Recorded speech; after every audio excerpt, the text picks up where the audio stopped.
Machine Bhagiratha నీళ్ళు పుష్కలంగా రాలే? ఏమైనా రాలేదా? వచ్చినాయా? మరి ఇప్పుడు ఏం రోగం పుట్టింది నాకు అర్థం కాదు. ఇప్పుడు ఎందుకు గుంటుతుంది అది? ఎందుకు నీళ్ళు ఎత్తలేవు? వస్తున్నాయా ఇప్పుడు? మరి ఏం చేయాలా? లాగులు వలిగేదాకా చంపాలే. మంచి మాట కాకపోతే ఏం చేస్తారు? మంచిగా కట్టిన ఇల్లు పెట్టిపోయి కదా, 5 ఏళ్ళు నడిచింది కదా, మరి మీకేం బీమారీ వచ్చింది నాకు అర్థం కాదు. ఇంత పొడుగు మాటలు మాట్లాడుతుందా? అడ్డం పొడుగు మాట్లాడుతుందా? పొద్దున్న లేతే కేసీఆర్ చావాలి, నువ్వు 1000 జన్మలు ఇచ్చినా నేను చావా నాకు కూడా అనుకుంటున్నావు.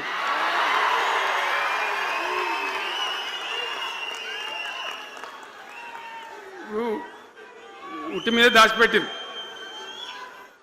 మన ఇళ్ళలో దాతారు కదా, ఏది ఉట్టి ఉట్టి అని ఉంటుంది. ఇప్పుడు మీకు తెలుసో లేదో కానీ ఇప్పుడు ఈ మధ్యలో ఫ్రిడ్జ్లు మోపోయిన మునుపు ఉట్టి అనేది ఉంటుండే.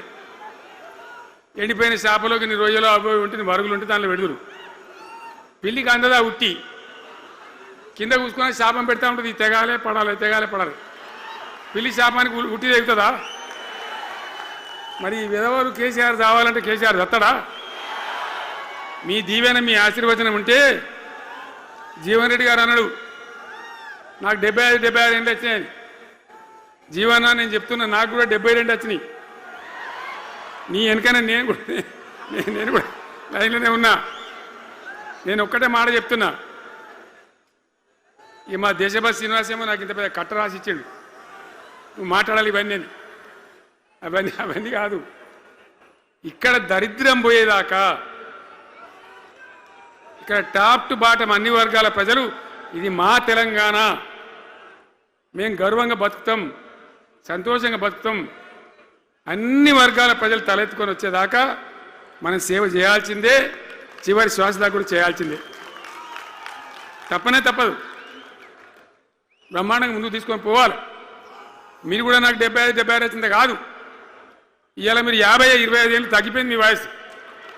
అంత యువకునిలాగా అంత ఉత్సాహంగా ముందుకు దూసుకొని పోదాం. తెలంగాణ ఎట్లా మంచి దాని సంగతి చూద్దాం. ఇప్పుడు అన్నీ ఒక పొదరిల్లాగా చేసినాం. కరెంటు చక్కగా ఉండేనా? కేసీఆర్ రాకముందు కరెంటు ఉండేనా? కేసీఆర్ ఉన్న రోజులు మంచిగా ఉండేనా? మరి మళ్ళీ ఇప్పుడు ఏం రోగం వచ్చే, ఏం బీమారి వచ్చే? కరెంటు కాకెత్తుకొని పోయిందా? ఆనాడు 7000 మెగావాట్లుంటే ఒక ఏడాది లోపల మంచిగా చేసి 24 గంటల కరెంట్ ఇచ్చినాం, ఒక క్షణం కూడా పోకుండా. ఎప్పుడైనా రిపేర్ అవుతుంది తప్ప, టెక్నికల్ ప్రాబ్లం అవుతుంది తప్ప పోకపోతుండే. అంత మంచి పవర్ సప్లై చేసినాం. దాని తర్వాత యాదాద్రి, భద్రాద్రి, ఇంకా చాలా కొత్త సబ్ స్టేషన్లు నిర్మాణం చేసినాం, జనరేటింగ్ స్టేషన్లు పెట్టినాం, 20,000 మెగావాట్లకు తీసుకొని పోయినాం. ఏది దరిద్రులకు రాజ్యం అప్పయ్యే ముందు 20,000 మెగావాట్లకు తీసుకొని పోయినాం. మరి ఏం రోగం వచ్చింది?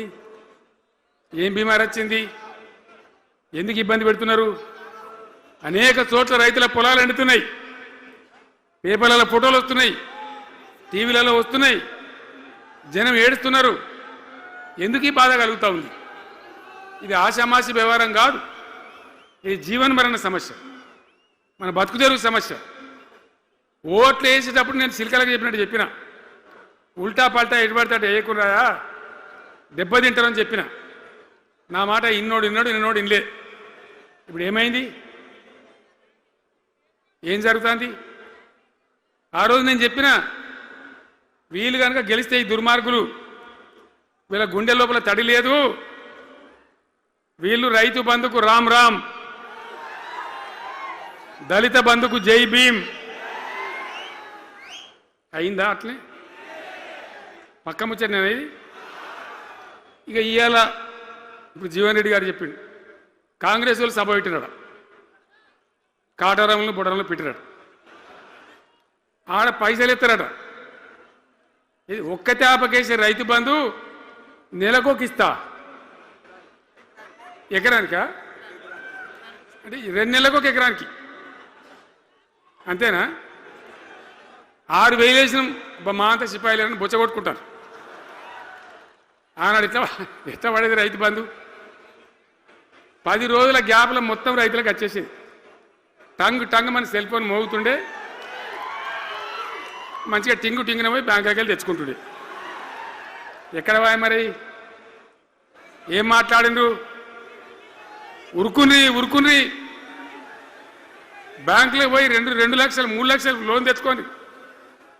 తెల్లారే ఆనాడే సంతకం పెడతాం, లోన్లన్నీ మాఫీ అయినాయా? ఇట్లా అడ్డగోలు నోటికొచ్చిన మాటలు చెప్పి ఇష్టం వచ్చిన కథలు చెప్పి అర్రాసు పాడబడినట్ట. కేసీఆర్ 10,000 ఇస్తాడా, మేము 15 ఇస్తాం. పింఛన్లు 2,000 ఇస్తాడా, మేము 4,000 ఇస్తాం. కడుపు నిండా విషమే. విషమున్నోడు ఇవాళ కడుపులో కత్తులు పెట్టుకొని కౌగిలించుకుంటారు. చూస్తున్నాం. ఆయన ప్రభుత్వం వస్తాడంటే ఈయనకు పదవి ఇస్తాడంట. నీకున్న ప్రతిపక్ష హోదా ఊడగొట్టకపోతే నా పేరు మార్చుకుంటా బిడ్డ కేసీఆర్. 2023లో నిన్ను ఓడగొట్టిన, 2024లో నీకు గుండు సున్నా ఇచ్చిన, సర్పంచ్ ఎలక్షన్లో పాతరేసిన, మున్సిపల్ ఎన్నికల్లో ఉప్పు పాతరేసిన, జూబ్లీ హిల్స్ కంటోన్మెంట్లో నీకు గోరి కట్టిన, వచ్చేసారి ఆ గోరి మీద మా కాంగ్రెస్ పార్టీ కార్యకర్తలు జెండా ఎగరేస్తారు. ఇదే నా సవాల్ కాంగ్రెస్ పార్టీ కార్యకర్తల తరఫున. చూసుకుందాం కేసీఆర్, నువ్వు నేను వచ్చే ఎన్నికల్లో నువ్వా నేనా, ప్రజా పాలన పాపాల భైరవుడా, మా కాంగ్రెస్ పార్టీ కార్యకర్తల లక్షలాది మంది 10 ఏళ్ళు కేసులు కట్టుకొని జైలుకు పోయి ప్రాణాలు వదిలి ఊపిరి బిగబట్టి జెండా మోసి అధికారంలోకి వస్తే పాపాల భైరవుడు రావాలి, ప్రజా పాలన పోవాలి అని మాట్లాడడానికి నీకు సిగ్గెట్లొచ్చిందని నేను అడుగుతున్నా మనిషిని. అందుకే మిత్రులారా, ఈ ఆలోచన నుంచి నా మాటగా తీసుకోండి. ఎన్నికలు ఎన్నడొచ్చినా ఎప్పుడొచ్చినా ఒక్క మాట రాసి పెట్టుకోండి. చరిత్రల కేసీఆర్ గారు జగిత్యాలలో నిన్ను పాతరేసి 100 మీటర్ల లోతు గోతి తీసి పాతి పెట్టే కార్యక్రమం మా కాంగ్రెస్ పార్టీ జగిత్యాల కార్యకర్తలు తీసుకుంటారు. ఈ తెలంగాణ రాష్ట్రంలో ఈ ప్రాంతంలో ఒక చరిత్ర ఉన్నది. 94 నుంచి 2004 వరకు 2 సార్లు తెలుగుదేశం అధికారంలో ఉన్నది. 2004 నుంచి 2014 వరకు 2 సార్లు వైఎస్ఆర్ నాయకత్వంలో అధికారంలో ఉన్నది. 2014 నుంచి 2024 వరకు 2 సార్లు కేసీఆర్ నాయకత్వంలో ప్రభుత్వం ఉన్నది.